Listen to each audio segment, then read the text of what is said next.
एक रात मक्का पर गैर मामूली खामोशी छाई हुई थी।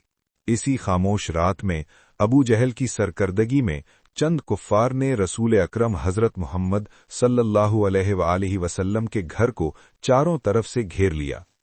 सबके हाथों में नंगी तलवारें थीं और उनका मकसद सिर्फ एक था कि जब नबी करीम सल्लल्लाहु अलैहि वसल्लम तहज्जुद के लिए बाहर तशरीफ लाएं तो उन पर हमला कर दिया जाए।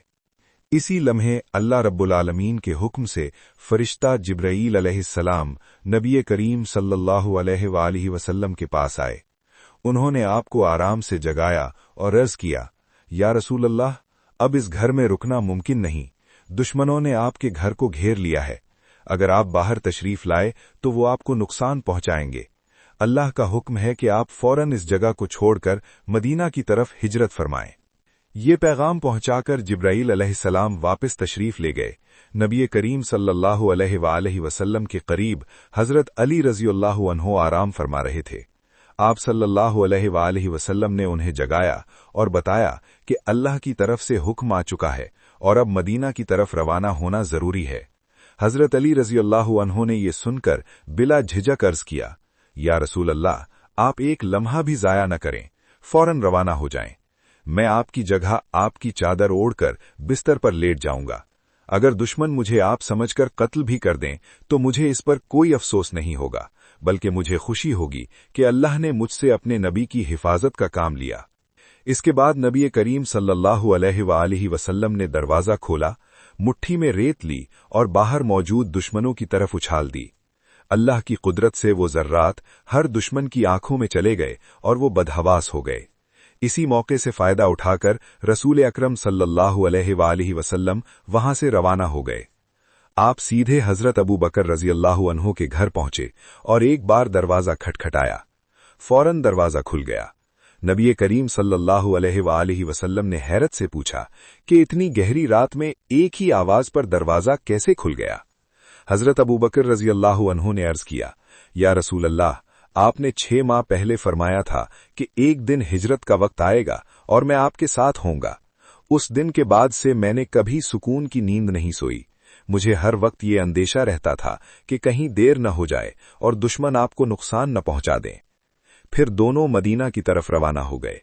कुछ देर बाद अबू जहल और उसके साथियों को एहसास हुआ कि वो धोखा खा गए हैं। वो कदमों के निशान देखते हुए हजरत अबू बकर रज़ियल्लाहु अन्हु के घर पहुंचे, जहां अबू जहल ने उनकी बेटी हजरत अस्मा रज़ियल्लाहु अन्हा के साथ सख्ती की और उन्हें जख्मी कर दिया। इधर सहरा के रास्ते चलते हुए हजरत अबू बकर रज़ियल्लाहु अन्हु को अपनी बेटी की आवाज सुनाई दी, मगर इसके बावजूद उन्होंने रसूल अकरम सल्लल्लाहु अलैहि वसल्लम का साथ छोड़ने का ख्याल भी दिल में ना आने दिया। उन्होंने अर्ज किया कि अगर उनके पूरे खानदान को भी नुकसान पहुंचे तब भी वो नबी करीम सल्लल्लाहु अलैहि वसल्लम को छोड़कर वापस नहीं जाएंगे। सुबह होने से पहले दोनों एक पहाड़ की गार में पनाह लेने के लिए रुके। हजरत अबू बकर रज़ियल्लाहु अन्हु पहले गार के अंदर गए, जहरीले जानवरों के सुराख बंद किए और एक सुराख को अपने पांव से दबा लिया। इसी सुराख में छुपे हुए सांप ने उन्हें काट लिया, लेकिन उन्होंने पांव जरा सा भी न हटाया ताकि अल्लाह के नबी सल्लल्लाहु अलैहि वसल्लम को कोई तकलीफ न पहुंचे। जब दर्द की शिद्दत से उनकी आंखों से आंसू बहे और नबी करीम सल्लल्लाहु अलैहि वसल्लम के चेहरे पर गिरे तो आपकी आंख खुल गई। हजरत अबू बकर रज़ियल्लाहु अन्हु ने सारी बात बताई। नबी करीम सल्लल्लाहु अलैहि वसल्लम ने फौरन अपने मुबारक लुआब को उनके पांव पर लगाया और अल्लाह के हुक्म से जहर का असर खत्म हो गया। इसी दौरान अबू जहल के साथी गार के दहाने तक पहुंच गए, लेकिन वहां मकड़ी का जाला और कबूतरी का घोंसला देखकर उन्होंने समझ लिया कि इस गार में कोई दाखिल नहीं हुआ। यूं वो वापस लौट गए।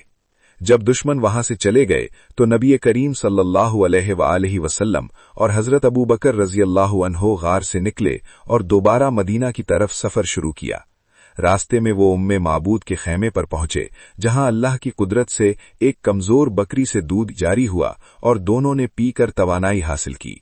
उम्मे माबूद नबी करीम सल्लल्लाहु अलैहि वसल्लम के नूरानी चेहरे को देखकर हैरान रह गईं और बेख्तियार बोल उठीं कि उसने अपनी जिंदगी में इतना हसीन, पुरनूर और बावकार चेहरा कभी नहीं देखा।